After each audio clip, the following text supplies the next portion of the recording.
Are the players from the 80's and the 90's overrated?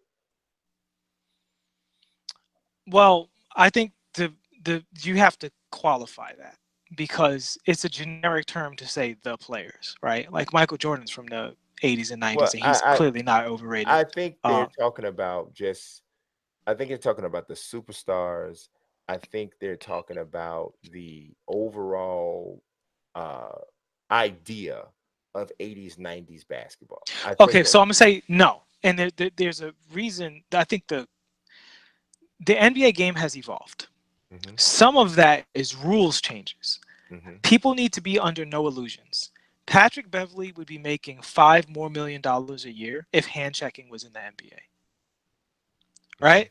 Hmm. If it's just that rule alone, if you simply put hand checking back, there would be a whole bunch of players whose skill sets would come up in value because being stronger on the perimeter would be a benefit instead of something that could cost you defensively, Hmm. where you get handsy and then you're in trouble, right?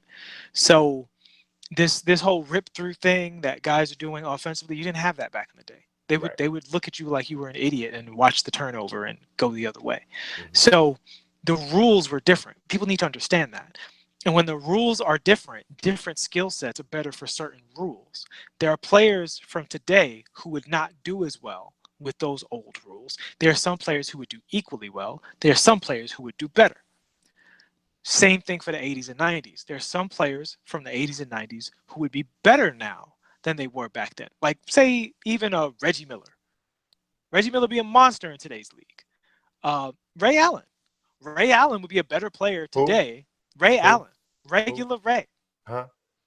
Huh? Regular Ray Allen. Yeah. He'd be better in today's league. Yeah. Allen Iverson. I don't know what they would do with Allen Iverson in the modern day league, because as great as Kyrie and Steph are off the dribble, I'm telling y'all, there's no comparison. Try to keep Allen Iverson in front of you, Russell Westbrook included. All these guys, Allen Iverson. It was like literally you could just watch Philadelphia games every single week.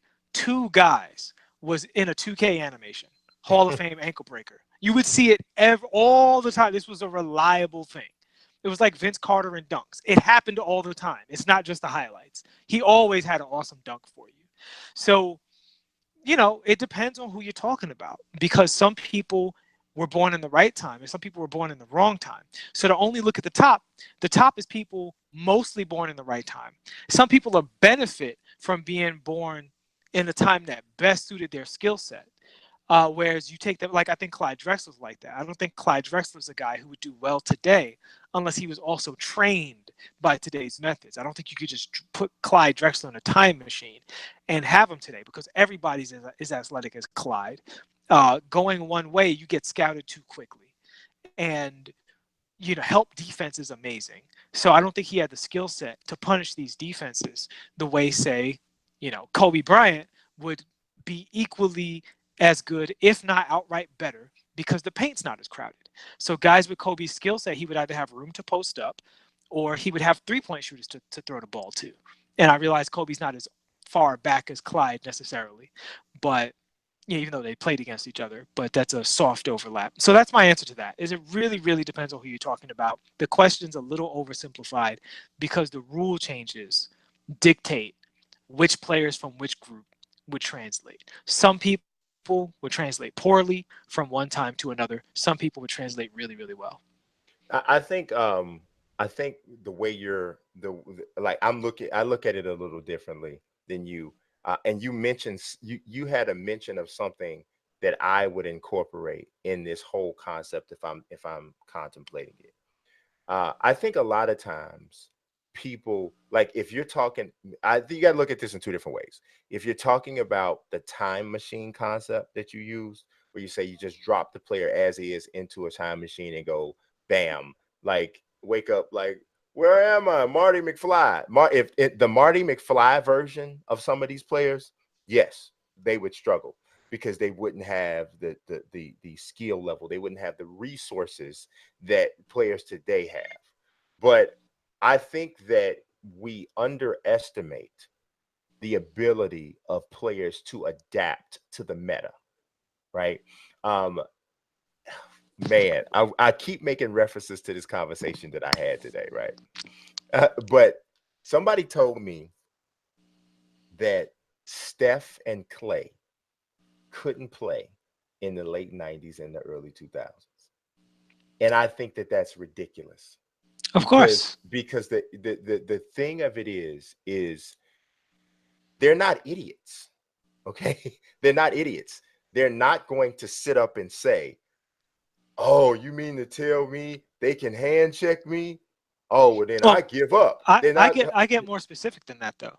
Mhm. Why is it that Mahmoud Abdul Rauf could play and Steph Curry couldn't? And Why could Kenny and Anderson play and Steph Curry couldn't? Why could and Rip Hamilton play and Klay Thompson couldn't? and Steph's bigger than Mahmoud. Right.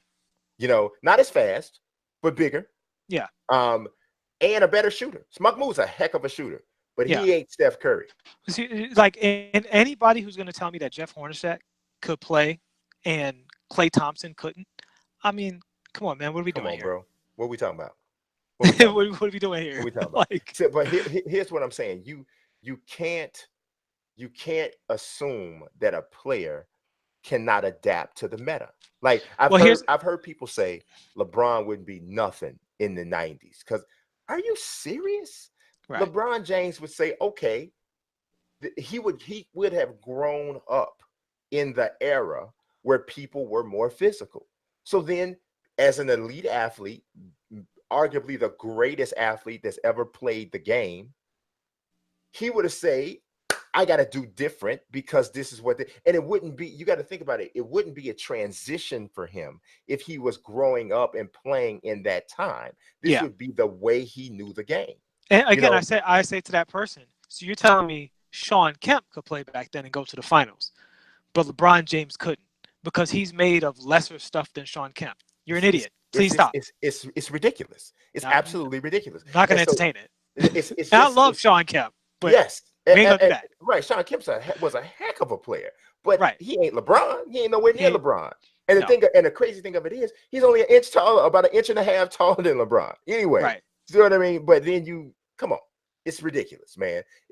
A lot of times, I think sometimes people say that stuff because they're in love with their era, and out of respect and admiration for their era, they have to say that their era was the greatest.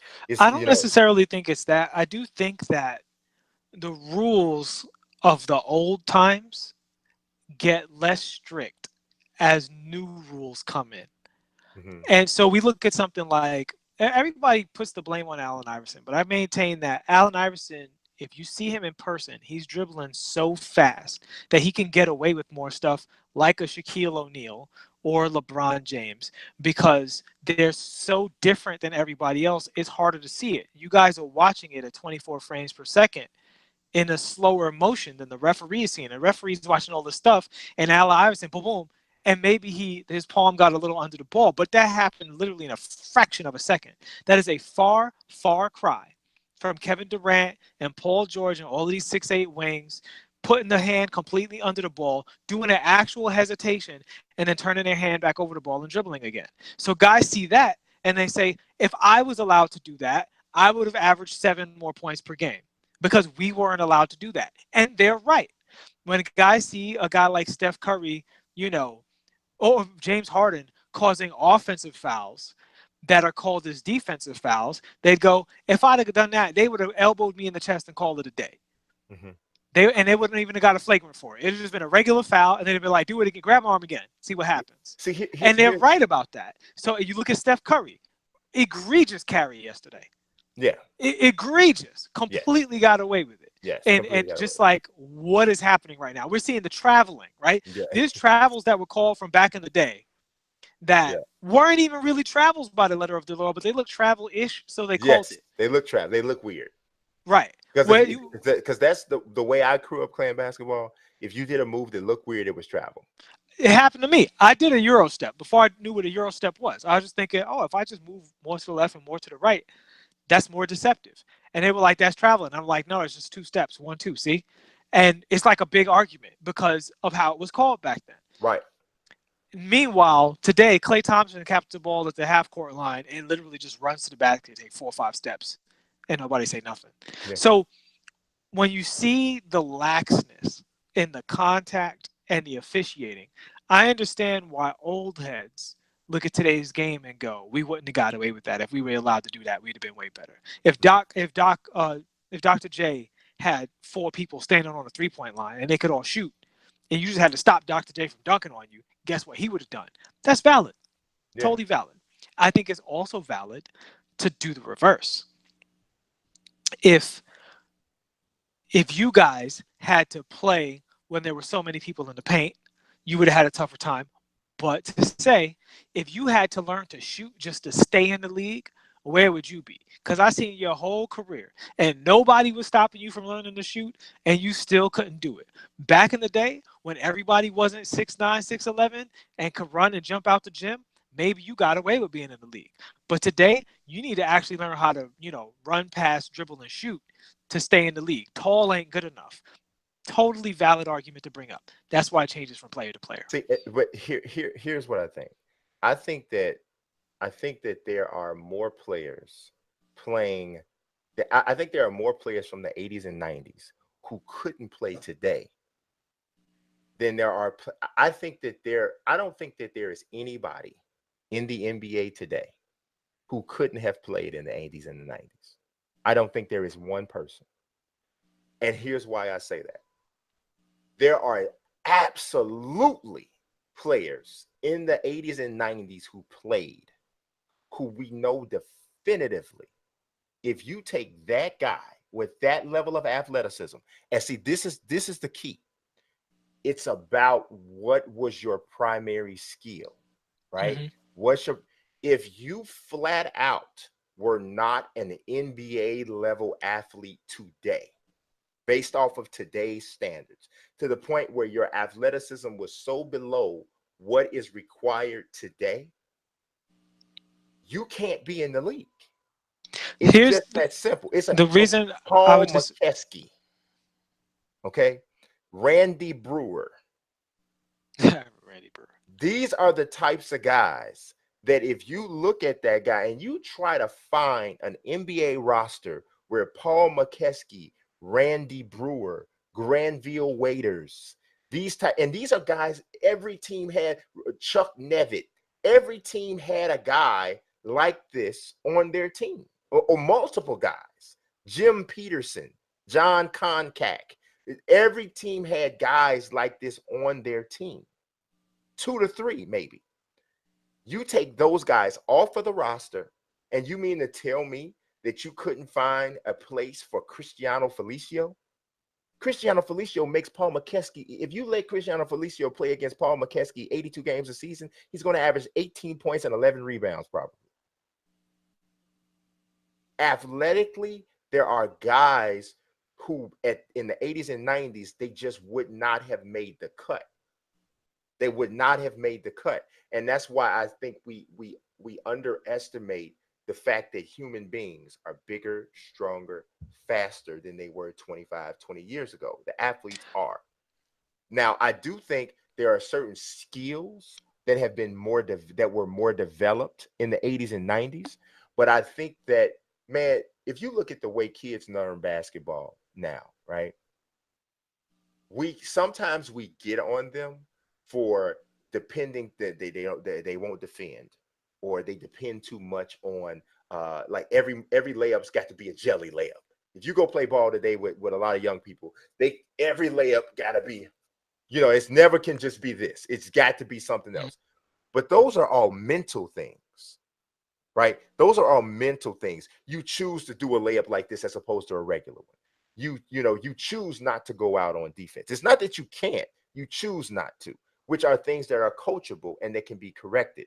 Like, so if somebody comes at LeBron, they say, oh, well, LeBron wouldn't be the same guy in the 80's and 90's. You're saying that because you're saying that he's not tough enough, mentally tough enough. Nobody's going to ever make a valid argument that LeBron isn't a good enough athlete. He isn't skilled enough to play in the 80's and 90's. Nobody would ever make that, not logically make that argument. If they're going to poke holes at LeBron's ability to succeed in a different era, it's going to be because they're challenging his heart, which is, And you know, again, I don't think there's any universe in which you head-to-head compare LeBron James to like Clyde Drexler or, even James Worthy, who's a great player, and find LeBron James coming up short. I think that's ridiculous. it's I crazy. just think it's ridiculous. And I'm comparing him to very good players, let alone comparing him to like marginal players like Xavier McDaniel and stuff like that. M7 just said the game is mostly mental. The game is mostly mental once you grow big and strong enough and fast enough to compete physically. That's what it is. Because I can be mentally stronger than LeBron right now, but I'm 6'5", 260. He's 6'8", 260 and chiseled out of granite and a great athlete.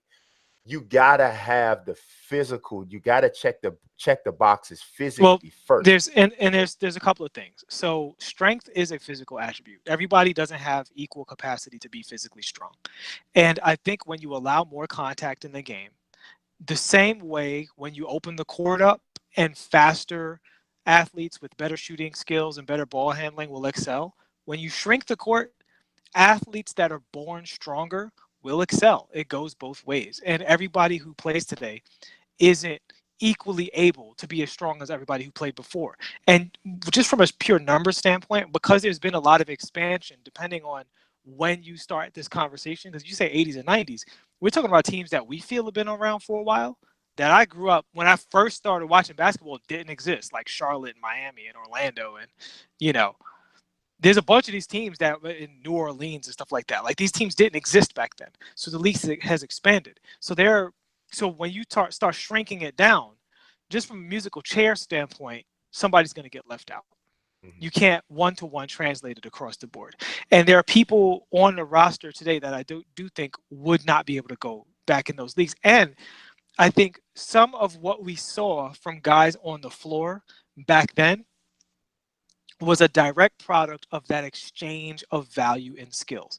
There are guys back then who had the shooting talent superior to guys right now, right? But they weren't allowed to do that, either A, because of the mentality back then, mm-hmm. or B, because of the physicality back then.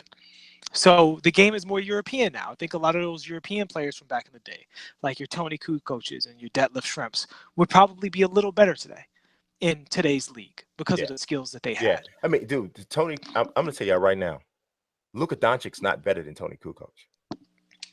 He's not. I mean, Luka Doncic, I'd have to see Tony Kukoc when he's like super young, because Luka's super young. So I have to see how he develops. I saw Tony Kukoc very young, like maybe a year or two older than what Luka is now.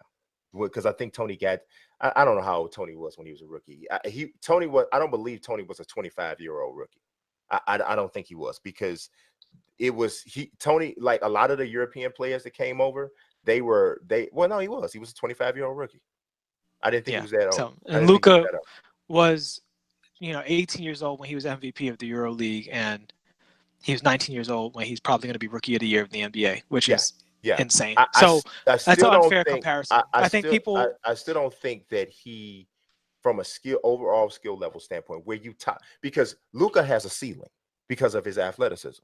He has a ceiling that he's only going to get so good because he's not a great athlete. I don't know if that's true. Is he a worse athlete than Jokic?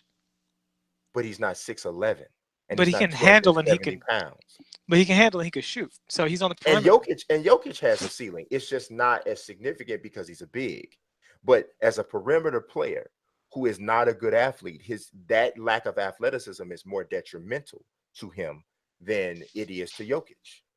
It's because the only place where Jokic really, and obviously this is the most commonly run play in the NBA, but the one play where Jokic, his lack of athleticism gets exposed the most is in screen and roll.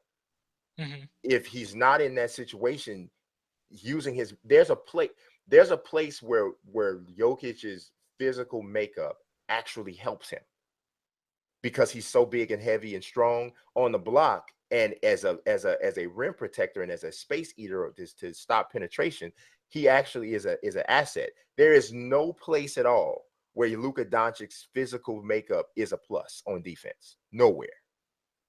He's slow. His feet are slow. That's just it.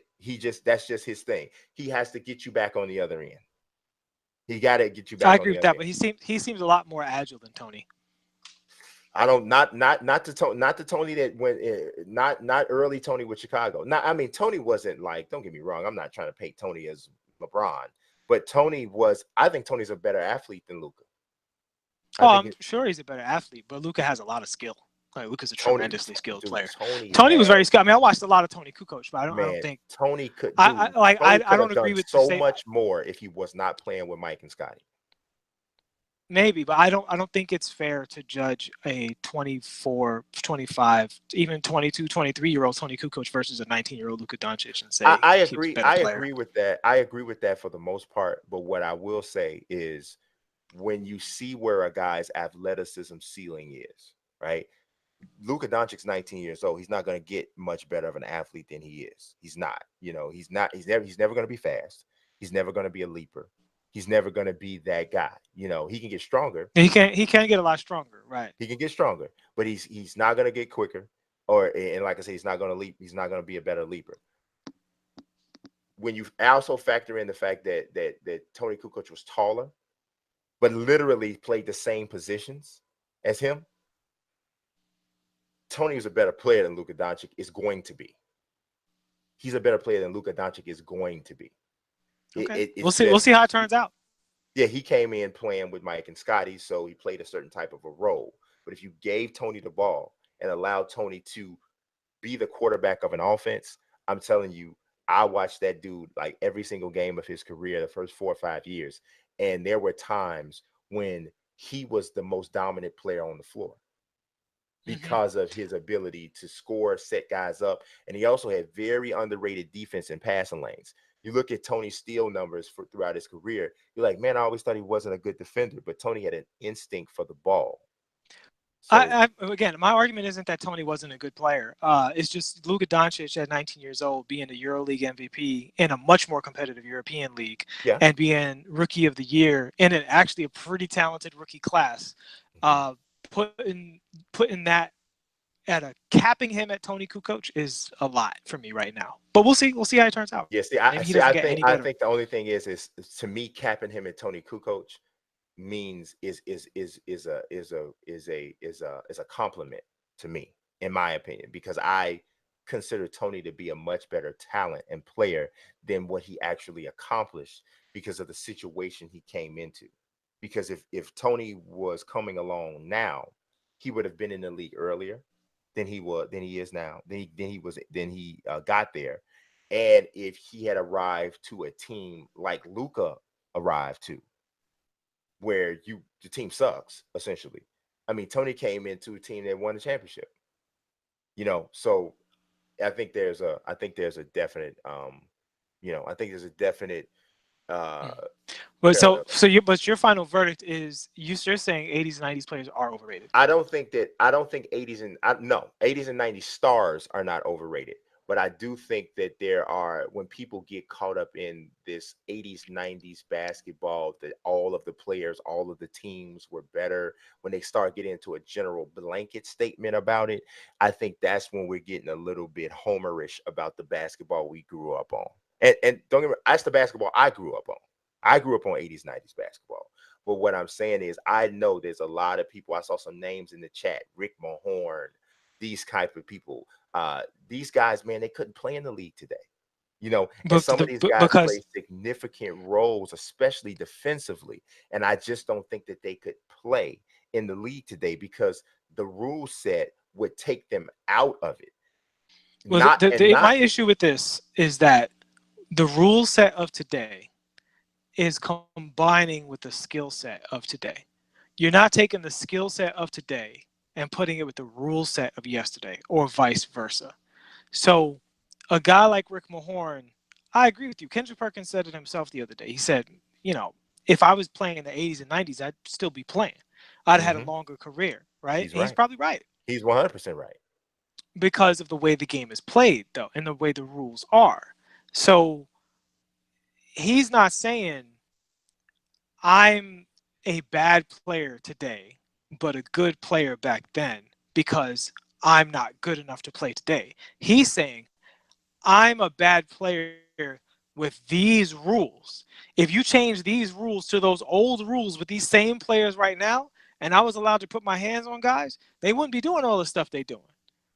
Because I played against some and with the best players in the league. This is a guy who played with LeBron James and Kevin Garnett and against Kobe Bryant. He knows what talent looks like. And He's Ray not just Allen. coming off.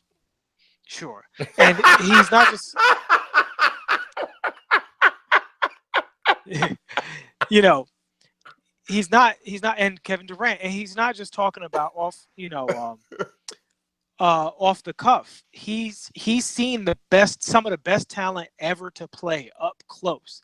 And his thing is really the rules of that. We talking about guys practicing day Yeah. in and day out. Yeah. Like, he has a good assessment of where he is and where he would be. And his thing is basically, if everybody stands around the 3-point line and nobody could touch nobody, and I got a guard in the pick and roll, I need to be out here in a suit getting fat. Mm-hmm. But let me put my hands on somebody, and I'd have had another 3, 4, 5 really effective years in the league, especially if my knee didn't get hurt. And I think that is totally valid, and you have to look at the other side of that and not just assume that the Rick Mahorns of the world, who he was Rick Mahorn because of how strong he was. Mm-hmm. See, That I was gonna say that if you trade him out with Thon Maker, that Thon Maker would do better back then than Rick Mahorn would do. No, Thon Maker is not going to be as successful in the 80s and 90s. I don't know about that. Yeah, I don't think so. I don't know about that. I really don't, because here's what I think about. I think about the concept of adaptation, right? And if you take Thon Maker at 7'1", long, athletic, and Patrick Ewing would give him 45 every single game. Listen to what I'm saying though. If you take him and with that size, which his size would be more elite then than it is now. Now it's not as significant because there are so many people within his height range, right? But at this time, he would be more elite. Can I call a quick timeout on that? Yeah.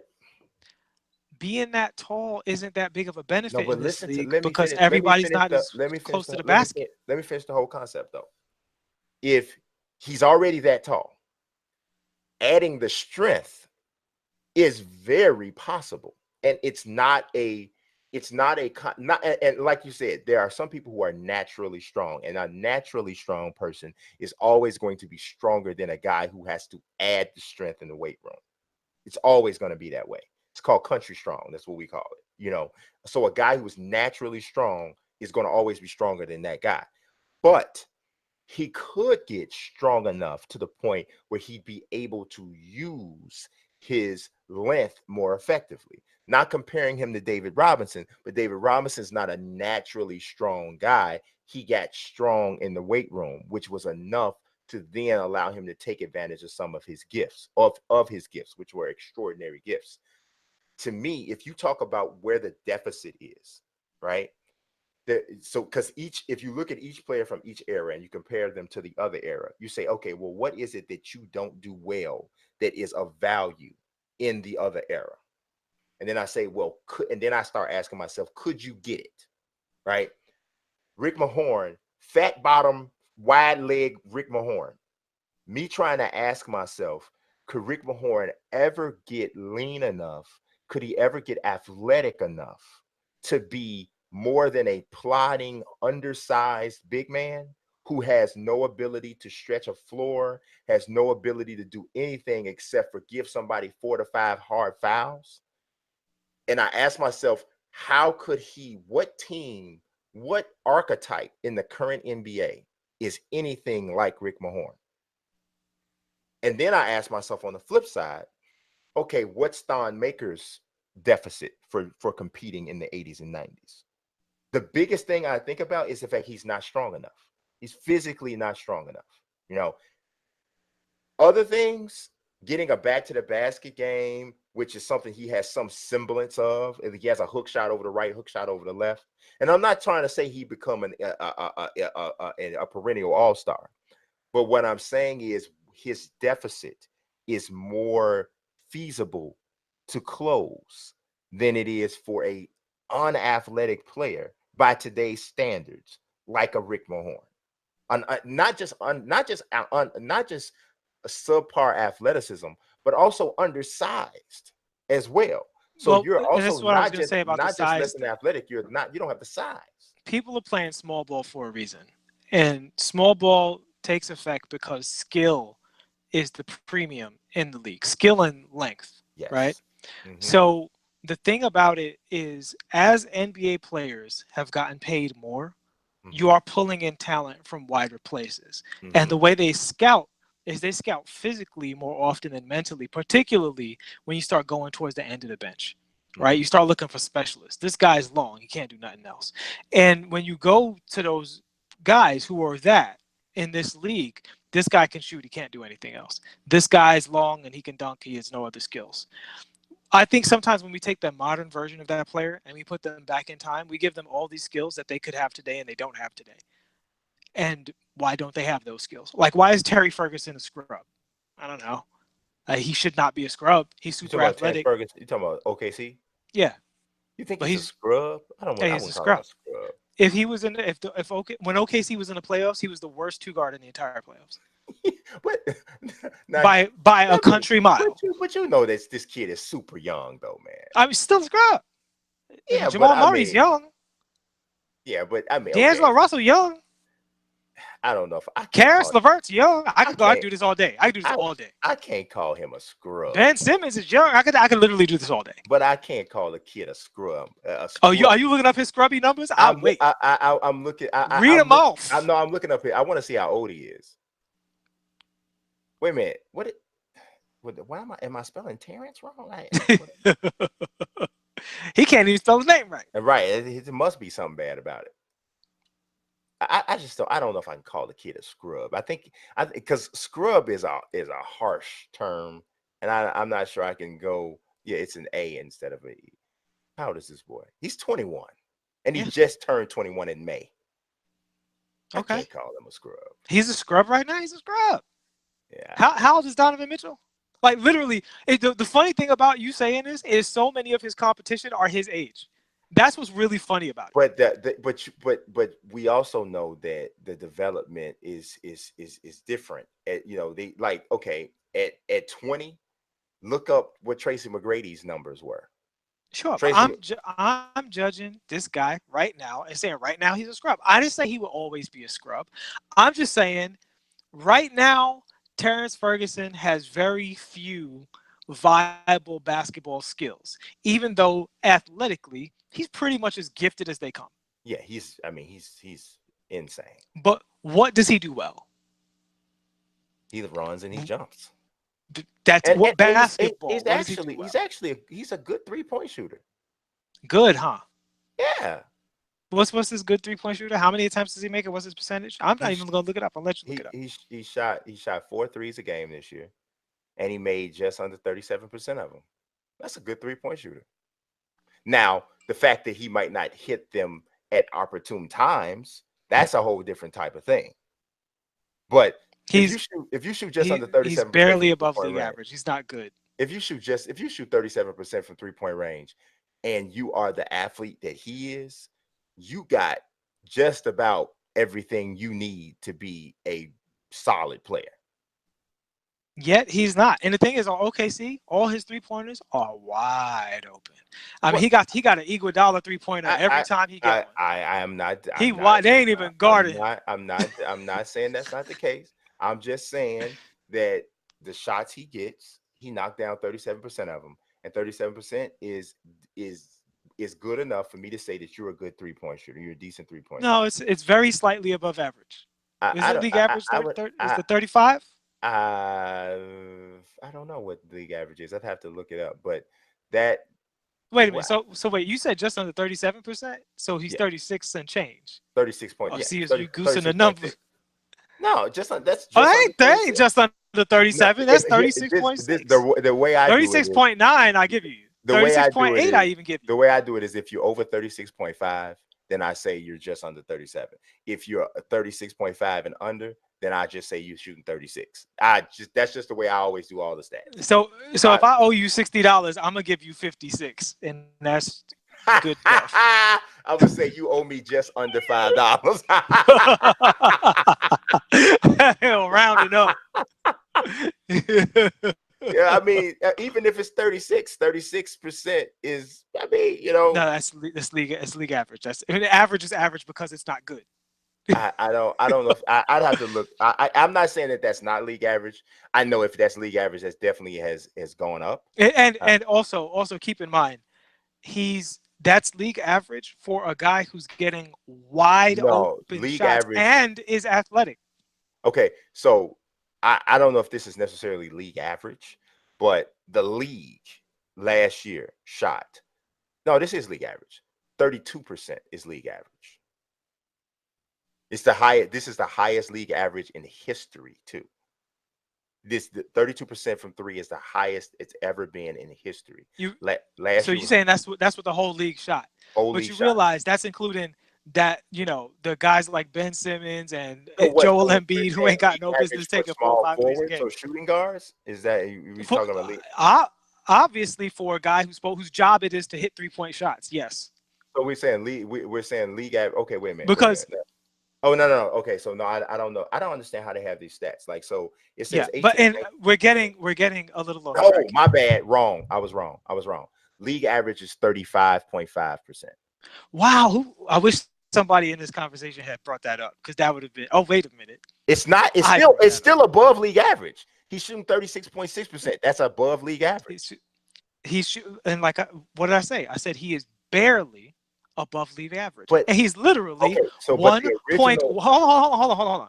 He's 1.1% above league average on wide open, probably mostly corner 3-point shots, which means, hold on, he does not qualify as a good 3-point shooter. Yes, because if he was a good, all right, well, we can definitely agree to disagree on that one. Terrence Ferguson is not a good 3-point shooter. I think he is a decent 3-point shooter is what I would say. I don't think if I say it, I would say good. I mean, if you can knock down 36 to 37% of your threes, especially with the level of athleticism that he has. Here's the thing. Put it like this, if Terrence Ferguson had shot just under 37% from three in the playoffs, Oklahoma City wouldn't have lost to the Portland Trail Blazers. He's not a good shooter. So when he's in a situation where he might actually be guarded, his percentage is going to go way down because his numbers are deceptive. Because until you go deep into his numbers and actually watch the team play over and over again, and you see him miss a lot of wide open shots, but all of his shots are wide open, so he's shooting just over 3 out of 10 on wide open 3-pointers on average, and you're like, yeah, that guy can't really shoot, but he can't shoot. He's just all right. It doesn't compare to a guy who can actually shoot. He can't. He's not a good shooter yet. He might become a good shooter. I hope he does. I like Terrence Ferguson. Here's the funny thing. I actually like Terrence Ferguson. My point is that a guy like Terrence Ferguson, who's not a good NBA player, is not a good NBA player because he simply is not good. It's not because he's born in this era or that era. Some people just either don't put in the work to learn, they don't learn how to learn, they just never learn those skills. So when you take a player from today and you transport them back in time, but you magically give them all these skills that they may or may not have learned, that's a skewed viewpoint. And that's why I say it varies from player to player. When I take a player from back in the day and apply them to today, I'm taking skills that they actually have. And when I do the reverse, I'm taking skills that they actually have. I'm not taking my team Galaxy Opal version of the player and putting them through the time machine mystery filter of, well, if they were born then, they definitely get all of those skills. You have plenty. You have. Let me just finish. No, you don't have to. You don't have to, because plenty of people today are scrubs. There are plenty of scrubs in the league today. And the thing is, why are they scrubs? As you said, they have all the athleticism in the world, a lot of them. Yet they still can't do anything. Still dribble the ball off their foot. In today's league, can't dribble at all. In today's league, can barely shoot a lick. In today's league, shooting terrible free throws. Why are they doing those things? Because they suck. I don't know why they suck. There's a billion reasons that you suck. But to take someone who sucks at something today and put them back in the day and say they would or would not suck at this other thing, no, like that's too much of a filter. No, I think that you we under like I do believe that some guys just don't have a competitive enough nature, or they don't have the willingness or the desire to be great. I will give you that. But I what I will say is, and we're way over. Yeah. What I will say is I think we underestimate the ability of people to adapt. Human beings adapt, and they adapt to what the meta is. If the meta for minimalist success, that's the whole point. Terrence Ferguson is good enough to be in the league, more than good enough to be in the league, right? Terrence Ferguson is not a dude that's skating on thin ice. Like, we don't know if he'll get picked up next year by somebody. He's not that guy. And if he's good enough for that right now, maybe even if it is because he won't commit to being better, there's no reason for me to believe that in another era he wouldn't have the requisite level of commitment, because we both know he could be better than he is now. He's only 21. He probably will be better. So because of that, there's no reason for me to automatically assume that, oh, I put him in a different situation and now he's going to automatically, he's going to stop right where he is. So I don't know. I don't know. So yeah. So yeah, and the flip side to that is, I mean, I listen. Very few people believe in human adaptation to the level that I do. One of the things that, in fact, the drawing series I'm going to do on YouTube is going to be called "Anyone Can Draw," right? Because I really do believe that anybody does have the ability to learn how to draw. It's just that we haven't been taught properly how to learn how to draw. We don't have the proper teaching methods to give people the best chance to be successful. But when you talk about everything involved in getting better, people have to want to do that. And once people get paid, and this has happened all the time, and in fact, a great reason why so many players from back in the day weren't better than they were is because the environment that they grew up with didn't produce a successful mindset, right? So they either got into drugs or women or alcohol or partying or just spending money, and that was their thing. When they were 14, 15 years old, basketball was their thing. Or maybe they was just tall and it was like, I could get paid in the NBA. That's cool. I'm gonna do that. Some guys are just like that, and some guys are like that today. They tell you there's always two or three guys in the locker room who don't love the game. They're just tall enough that if they do this much effort, they can play in the league. And today, if they have a wingspan and can shoot 34%, they can get a job. 36.6. Oh, no. I'm saying if they can shoot 34% and they're tall and they have a decent wingspan, they could get a job. But if those same guys were asked to bang with Rick Mahorn and Bill Lane Beer and Patrick Ewing and Anthony Mason, those guys might not be for that world because it's just harder. It's just too hard. They just be like, Yeah. and they'd be skating on the edge of the roster. So that's why I said my official response was, it's a player by player thing, and it's an era by era thing. You have to take this player and give me a year and ask me if that guy would work. Then I'd say yeah. I don't think everybody from today's game would replace everybody in the old league Not except the everybody, superstars. no, not everybody. But I do think that there's some.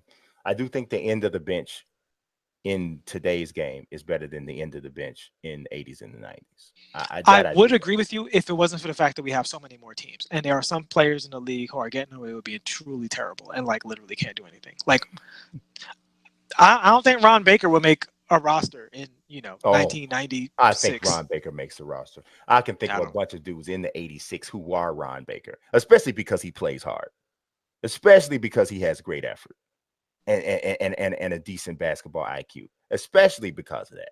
I is Ron Baker not Craig Elo? I mean, similar. No, I don't know. I don't think I I don't know. would. I take Craig Elo over Ron Baker any day. Yeah, And I don't know. I don't know. I don't know. I don't know. I like Ron Baker. You can have him though. he coming to a Bulls No, we don't uniform need near that. you. We don't need that.